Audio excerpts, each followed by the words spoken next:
Olá, bom dia. Olá, boa noite. Hoje viemos trazer uma notícia sobre o mundo do futebol e o caso Neymar.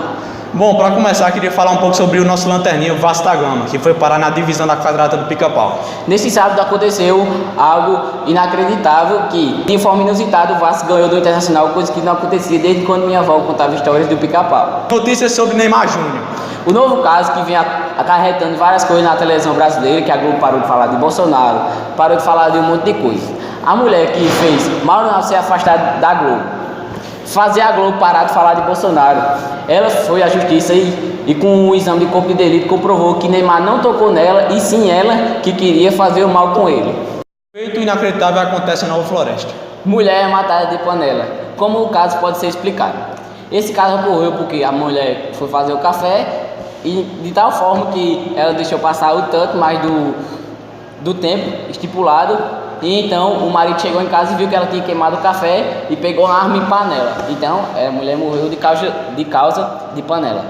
Podemos falar também sobre a transação que ocorreu entre Rafinha e o Flamengo, Onde Rafinha se beneficiou, pois foi para o maior clube do mundo e hoje ele pode ser feliz no Mengão. Também pode falar do jogador e goleiro Buffon, que está vindo no mercado para qualquer time contratá-lo.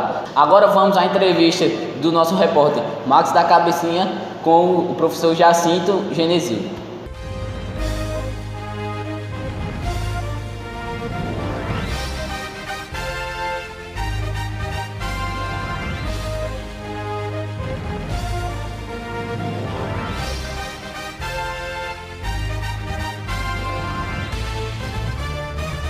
Bom dia, estamos aqui com o professor Jacinto, professor de História da Instituição Federal, Campus Picuí, e vamos falar um pouco sobre Irineu Evangelista de Souza, o Barão de Mauá. Quem foi Barão de Mauá? Bom, Barão, ele recebeu esse título um tempo depois, quando estava morando na capital, no Rio de Janeiro. Na verdade, o Barão de Mauá era Irineu Evangelista de Souza, um gaúcho, nascido lá na região do Rio Grande do Sul, né, que, por força das circunstâncias, órfão, né, ele sai do Rio Grande do Sul e é conduzido pelo seu tio para morar no Rio de Janeiro, na capital. Então, nesse momento, né, a gente tem o menino jovem, sem estudos ainda, só com as primeiras letras que ele adquiriu com a mãe dele, em casa, as primeiras letras, as primeiras lições de matemática. Então ele chega no Rio de Janeiro e ainda vai construir o seu destino, construir a sua vida. Então Mauá passa a ser de pequeno ajudante para ser o contador do armazém. E logo em seguida, com a falência, com a morte do seu patrão, ele vai trabalhar numa importadora de um inglês, né, que trabalhava aqui no Brasil com importações. E aí nessa firma de importações ele tem o primeiro contato com a língua inglesa, o primeiro contato com o pensamento liberal. E aí, né, instruído pelo seu patrão, que era escocês, ele tem o primeiro contato com as ideias de Adam Smith, que é as ideias do liberalismo, da riqueza das nações. Ele tem contato com livros e com informações a respeito de como administrar bem uma empresa, de como gerir essa empresa no modelo e no pensamento dos ideais ingleses que estavam em voga naquele momento. Então Mauá é uma pessoa, digamos assim, um visionário, que a partir das oportunidades que lhe são oferecidas, ele estuda, pesquisa e investe. E quanto jovem, né, na sua juventude, ele não mede esforço, não tem temor, não tem medo nenhum de investir, de encarar os desafios que são apresentados para ele na parte econômica daquele momento da vida dele. É isso. Quais foram as contribuições que ele deixou para o Brasil? Para o Brasil, ele contribuiu com inovações na parte financeira, né, na parte bancária. Ele foi um dos primeiros investidores, das pessoas que acreditaram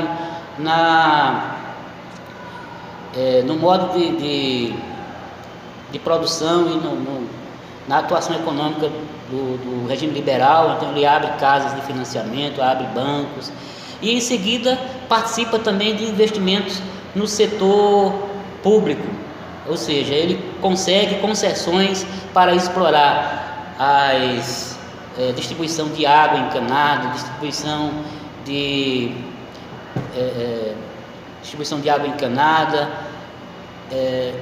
iluminação elétrica a gás na cidade, o transporte urbano, a construção das primeiras ferrovias, a fundição de ferro que não existia no Brasil. Então, de uma forma geral, ele contribui na estruturação e na entrada do Brasil no mundo do progresso, né? Até aquele momento, o Império Brasileiro era eminentemente agrícola, né? Sua população quase que inteira morava nas regiões agrícolas, e as grandes cidades, Recife, Salvador e Rio de Janeiro, ainda precisavam de equipamentos públicos que já existiam na Europa há algum tempo, e o Brasil ainda ficava devendo muito, só com alguns serviços prestados pelos ingleses, por algumas empresas internacionais que vinham aqui explorar. Então, Mauá é o brasileiro que se preocupa com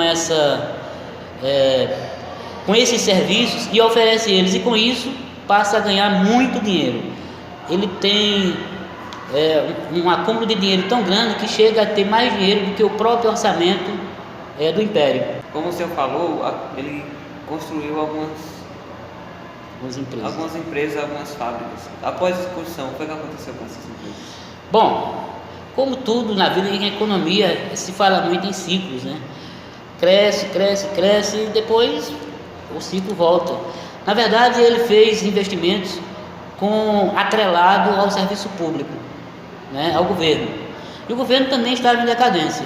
Nós tivemos aí a participação assim de pessoas que trabalhavam contra dentro do próprio governo. Ele entra na política, né, ele passa a ser deputado, representando o povo. Então ele passa a ter também inimigos, opositores.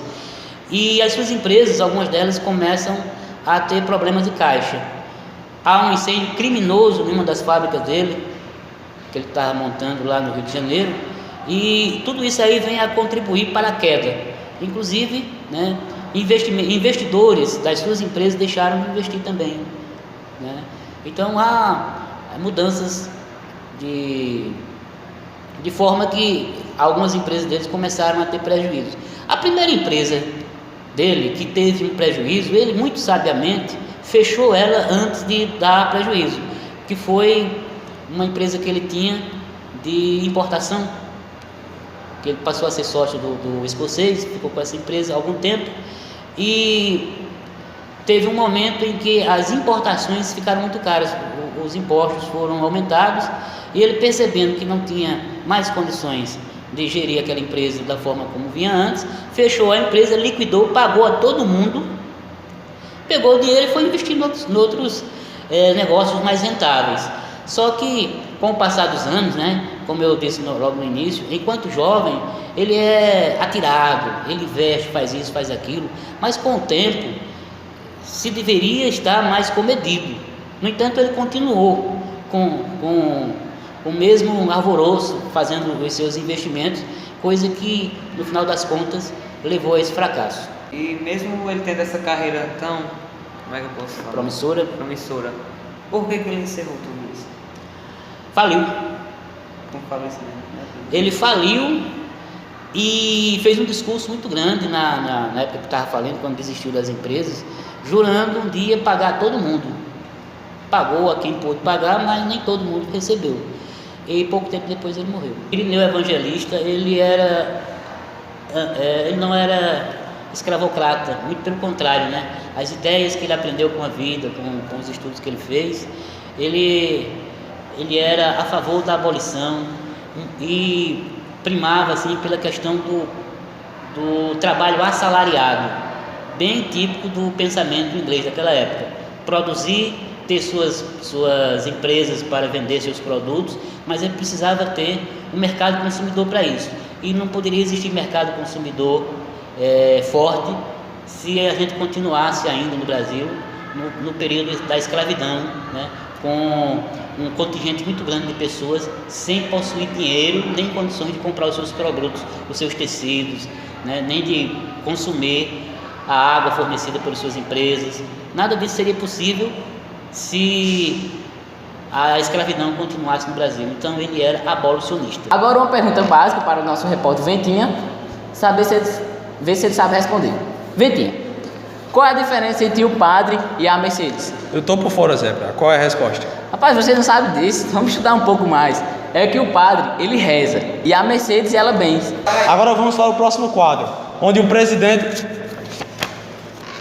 Bem, desculpa atrapalhar a sua fala, mas aqui chegou o ano de cinética, em que o professor Jacinto Genesildo, o da entrevista, chegou na garagem do prédio e não encontrou mais seu carro de forma alguma. Então, como ele é gaúcho, ele ficou chamando seu carro. Aí eu lhe pergunto, meu amigo Vitinho, como é o nome do carro dele? Cadete. Esse menino sabe demais. Boa noite, ficamos por aqui e amanhã tem mais. Boa noite, até amanhã. Fique com as próximas programações de Morganas Bar, entre outros. E depois, de 9h30, temos o Jornal da Globo. Obrigado, boa noite.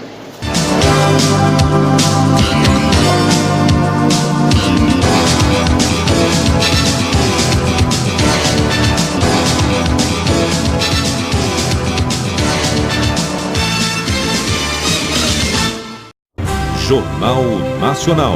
Oferecimento Linha Fácil Sadia. Do freezer pro forno. Não descongelou, não temperou. Tá pronto. Moderno é Sadia.